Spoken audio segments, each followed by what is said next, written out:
അങ്ങനെ ആ ദ്വീപിൽ നിന്നും നാട്ടിലെത്തി ഹരിയും രാധയും വിവാഹിതരായി. നഗരത്തിൽ ഒരു സാധാരണ ജീവിതം ആരംഭിച്ചു. ആദ്യമെല്ലാം രാധയ്ക്ക് അന്യമായിരുന്നു. ഉയർന്ന കെട്ടിടങ്ങൾ, തിരക്കേറിയ നഗരജീവിതം. പക്ഷേ ഹരിയുടെ പിന്തുണയോടെ അവൾ അതുമായി ഇണങ്ങി. സമയം കഴിയുന്തോറും രാധ പുതിയ ലോകത്തെ ഏറ്റെടുത്തു. അവൾ പഠിച്ചു, സ്വതന്ത്രയായി. ഹരിയുടെ സുഹൃത്തുക്കളായ മാധവൻ, ജോസഫ്, ചന്ദ്രപ്പൻ എന്നിവർ എല്ലാവരും അവരുടെ ഔദ്യോഗിക ജീവിതത്തിൽ തിരക്കിലായി. എന്നാൽ ആ ദ്വീപിലെ അനുഭവം അവരുടെ മനസ്സിൽ ഒരിക്കലും മാഞ്ഞില്ല. രാധ പുതിയ ലോകത്തിൽ ജീവിച്ചാലും അവളുടെ മനസ്സിന്റെ ഒരു ഭാഗം എപ്പോഴും വാമനപുരയിലായിരുന്നു. അവൾ തന്റെ അച്ഛന്റെ ഒരു മനസ്സിനെയും അമ്മമാരെയും സഹോദരിമാരെയും പ്രിയപ്പെട്ടവരെയും എല്ലാം പലപ്പോഴും ഓർത്തിരുന്നു. വാമനപുരയിൽ ഗജേന്ദ്രൻ രാജാവായി അധികാരത്തിലെത്തി. തന്റെ അനുഭവങ്ങൾ കൊണ്ട് മാറിയ പുതിയ മനുഷ്യനായി. രാധയെ വിട്ടുകൊടുത്ത ദിവസം മുതൽ അവന്റെ ഹൃദയം കൂടുതൽ വിശാലമായി.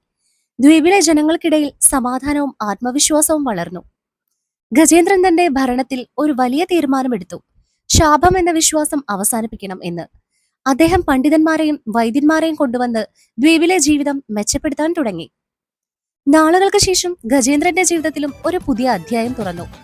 അടുത്ത ദ്വീപിലെ ഒരു രാജകുമാരിയായ മീനാക്ഷിയെക്കുറിച്ച് ഗജേന്ദ്രൻ കേട്ടു. ധൈര്യവും കരുണയും നിറഞ്ഞ ഒരു സ്ത്രീ.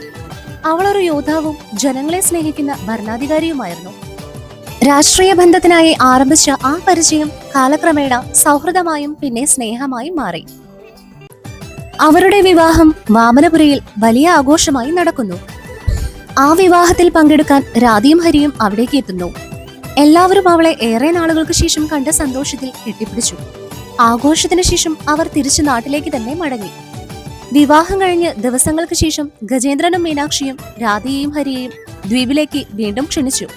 അവർ പഴയ ഗന്ധർവ ക്ഷേത്രത്തിൽ പോയി പ്രാർത്ഥിച്ചു. ക്ഷേത്രം ഇപ്പോൾ വിശ്വാസത്തിന്റെയും സ്നേഹത്തിന്റെയും ചിഹ്നമായി മാറി. ഗജേന്ദ്രൻ ഹരിയോട് പറഞ്ഞു, ഒരു കാലത്ത് ഞാൻ നിന്നെ എന്റെ ശത്രുവായി കണ്ടു. ഇന്ന് നീ എന്റെ കുടുംബമാണ്. ഹരി മറുപടി നൽകി, നിങ്ങൾ വലിയ മനസ്സുള്ളവരാണ്, ഞങ്ങളെക്കാൾ വലിയവർ. അങ്ങനെ വർഷങ്ങൾ വീണ്ടും കടന്നുപോയി. ഹരിക്ക് ഒരു മകൾ ജനിച്ചു, ദേവയാനി. അവൾ വളർന്ന് യുവതിയായി മാറി. മറുവശത്ത് ഗജേന്ദ്രനും ഒരു മകൻ ജനിച്ചു, നരേന്ദ്രൻ. അവൻ യുവാവായി മാറിയിരിക്കുന്നു. ദേവയാനി പുരാണങ്ങളിലും ചരിത്രത്തിലും താല്പര്യമുള്ളവളായിരുന്നു. അങ്ങനെയിരിക്കെ അവൾ വാമനപുരയുടെ ചരിത്രം എഴുതാൻ തുടങ്ങി. അതിനായി അവൾ വാമനപുരയിലേക്ക് പോകുന്നു.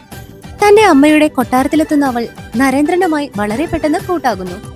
വാമനപുരയുടെ കഥ എഴുതാൻ അവളെ സഹായിക്കുന്നത് അവരാണ്. അവർ തമ്മിലുള്ള ഇടപെടലുകൾ അവരെ പ്രണയത്തിലേക്ക് നയിച്ചു. ഒരു ദിവസം അവരുടെ ഈ പ്രണയം കൊട്ടാരത്തിൽ മുഴുവൻ അറിയുന്നു. ഇക്കാര്യം അറിഞ്ഞ് ഹരിയും രാധയും അവിടെ എത്തുന്നു. എല്ലാവരുടെയും അനുഗ്രഹത്തോടെ അവർ തമ്മിൽ വിവാഹം കഴിക്കുന്നു. രണ്ടു കുടുംബങ്ങളും തമ്മിലുള്ള ബന്ധം ഇതോടെ കൂടുതൽ ദൃഢമായി. പിന്നീട് ദേവയാനിയുടെ വാമനപുരിയെ കുറിച്ചുള്ള കഥകൾ ലോകം മുഴുവൻ വായിക്കപ്പെടുന്നു. വാമനപുരി എല്ലായിടത്തും ശ്രദ്ധിക്കപ്പെട്ടു. ദ്വീപും ആധുനിക ലോകവും തമ്മിൽ ഒരു പുതിയ ബന്ധം രൂപപ്പെട്ടു. ദ്വീപിലെ മനുഷ്യർക്ക് അവരുടെ പരിമിതികളിൽ നിന്നും ഉയരാൻ വേണ്ട എല്ലാവിധ സഹായവും മറ്റു ഭരണാധികാരികൾ അവർക്ക് നൽകി. വിദ്യാഭ്യാസം വഴി അവർക്ക് നല്ല ജോലികളിൽ പ്രവേശിക്കാൻ സാധിച്ചു. ആ ദ്വീപ് ഇനി പഴയതുപോലെയല്ല. പല രാജ്യങ്ങൾ തമ്മിൽ അറിവും സംസ്കാരവും സാങ്കേതിക വിദ്യ പോലും കൈമാറാൻ തുടങ്ങി. ഒരു കാലത്ത് ഭീതിയിലായിരുന്ന ദ്വീപ് ഇപ്പോൾ പ്രതീക്ഷയുടെ പ്രതീകമായി മാറി. ഹരിയും രാധയും അവർ ഒരു കഥയുടെ അവസാനമോ പുതിയ കഥകളുടെ തുടക്കമോ മാത്രമല്ല, പല മാറ്റങ്ങളുടെയും തുടക്കം കൂടിയാകുന്നു.